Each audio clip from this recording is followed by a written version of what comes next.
Hello everyone, welcome back. If you're familiar with me or my channel or the last video I made, I was previously in this personal size rings binder, which I love, but for the past 4 or so months, 3 months, this has not been working for me. And as much as I love it, I needed to shift something and figure it out. So I am letting this one rest for a little bit. That's not a forever thing. I definitely see myself needing this kind of system again in the future.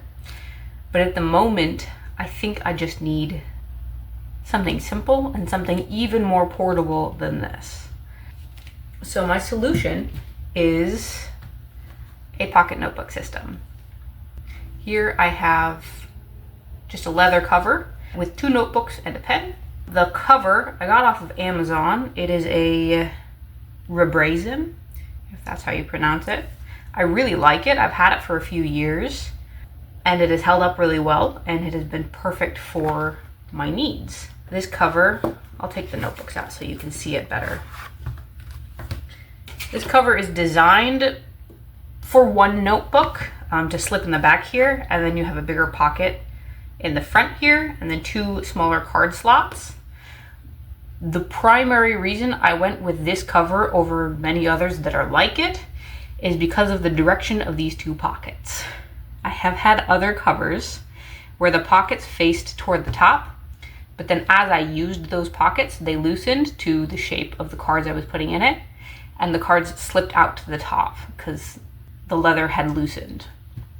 So I intentionally got some where the pockets face the spine of the notebook so that if these pockets loosen at all, I'm not losing cards.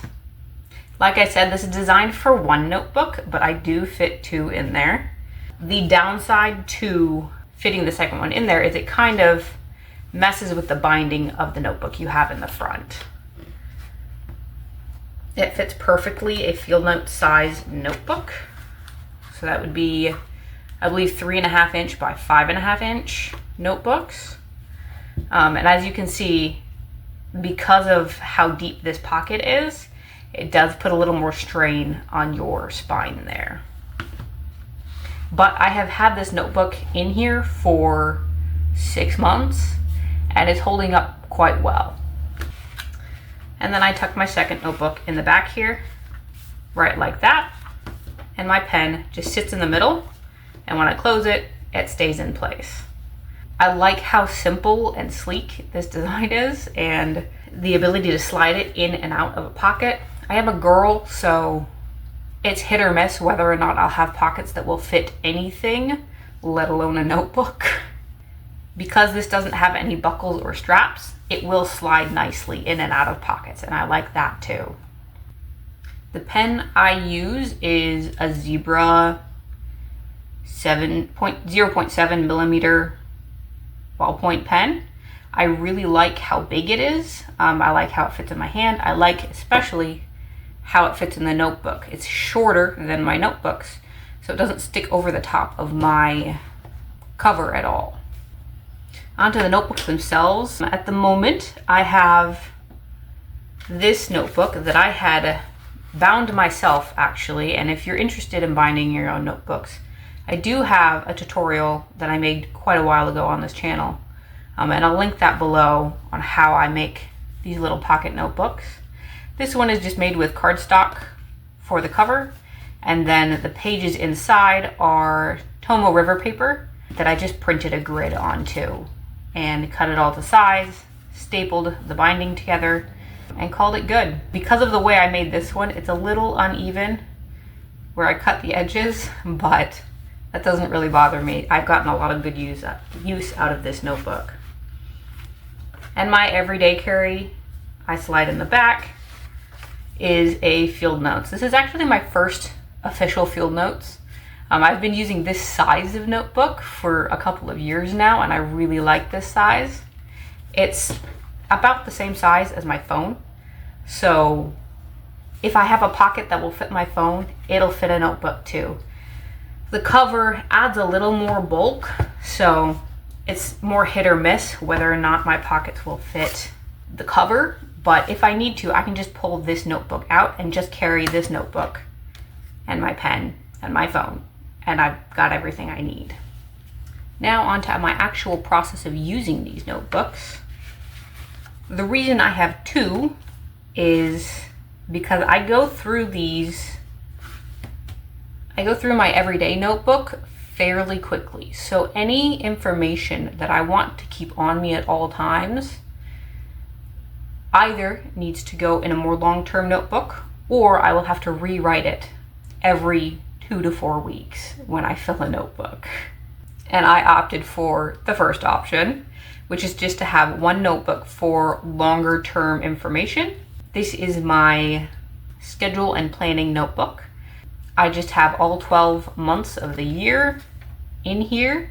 I just drew in these little calendars, put in my appointments and any day specific tasks, and I have all of that information right there. I cross off the days as they pass, and I have all the information I need. On the occasion I need to put more of a list on a specific month, I'll just throw in a sticky note, and then I have some extra space to do that until I get to that month.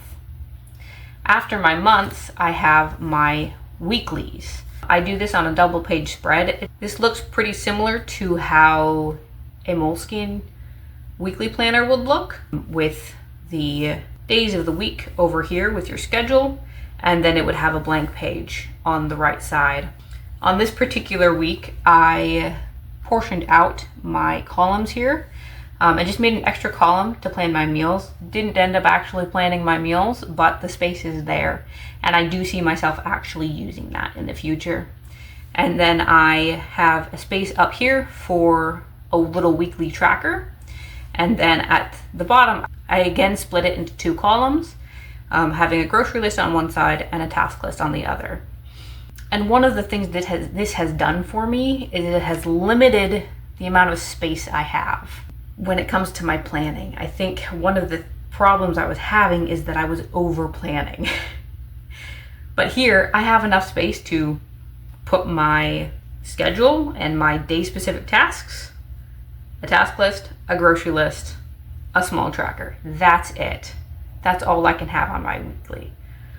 I don't have quite enough pages in this notebook to finish out the year with a double spread weekly, but I'm sure there will be weeks that I don't plan at all, and hopefully it will work out and I'll have enough pages to make it to the end of the year. In the back here, I just keep a couple of extra sticky notes, and then underneath those sticky notes is hidden some in case of emergency information. If for some reason I don't have my phone on me and I need someone's phone number who I don't have memorized, then I have it here. If I have any other information that I want to keep on myself throughout the year, say if you have medical information that you need to keep with you, this would be a good place to put that as well.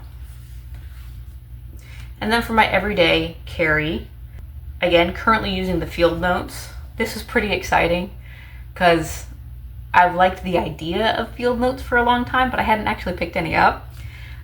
So using my first field notes was pretty fun. And the way I use this is pretty similar to the bullet journal method. I've drawn a lot of my thinking and planning style from the bullet journal method. I bullet journaled exclusively for like 7 or 8 years before I started experimenting with dated planners and like rings planners and whatnot. So here we just start with an index, and to go with that I have numbered pages, and I just fill this index out as I fill the notebook. I have my key here just so that when I'm going back to old notebooks, I'll know what the signifiers mean. If I have any common shorthand that I use in a notebook, I'll also list that here, so that if I come across something as I'm reviewing a notebook and I'm like, I don't know who R is, I can write that here so that future me knows what I'm talking about. I also like to keep a running shopping list for anything we need or want, so that when I'm out and about, I can just take a quick glance at the list. And if I find something we need, then I can get it. And then we get into the meat of my system and my everyday use. I like to have a slight margin along the side here so that as I go through, I have room to highlight or make extra notes or add a little sticker or signifiers or whatever I need. And then each day I start the day by adding the day and date, and I just rapid log through the day. If you're familiar with the bullet journal system, you'll understand what that is. Basically, it's single sentence journaling with these signifiers telling us what kind of entry that sentence is. And then I have plenty of space to take notes or to think. Another part of my journaling system that was difficult with the rings is that I didn't go back and reflect on what I had written. But with a small notebook like this that I can fill in a couple of weeks, it encourages me to go back and reread what I've written and to see what I was thinking about and just reflect on my life over the last few weeks. And I just didn't do that in rings. So having an actual notebook, a little capsule of my life, a little chapter of my life, I have started reflecting again, which has been really, really good for me. So yeah, that's my system. It's been working really, really well. I've been using this system exclusively for 2 or 3 weeks. And in a weird way, I feel like the old me again, which I'll probably say again when I come back to rings at some point. But this has been really, really good. And just the portability of it, I think, has been the biggest game changer. One of my goals in using the pocket notebook was that I use my phone less. And thus far, it has been fairly successful. There are a couple other tweaks I need to make to my life in order to make that a little more permanent. But this has been an invaluable tool in getting back to thinking my own thoughts regularly rather than consuming other people's thoughts. As you can see, this notebook is just about done. I've just got 3 or 4 pages left. So if you're interested in how I set up a new everyday carry, go ahead and hit subscribe so you can be notified when I make that video. And I hope this was helpful for you and that you found some inspiration or a little piece of my system that would work for you. I would love to know if you've ever experimented with pocket notebooks or if you use them currently and how that looks for you. Thank you very much, and I hope you have a wonderful day.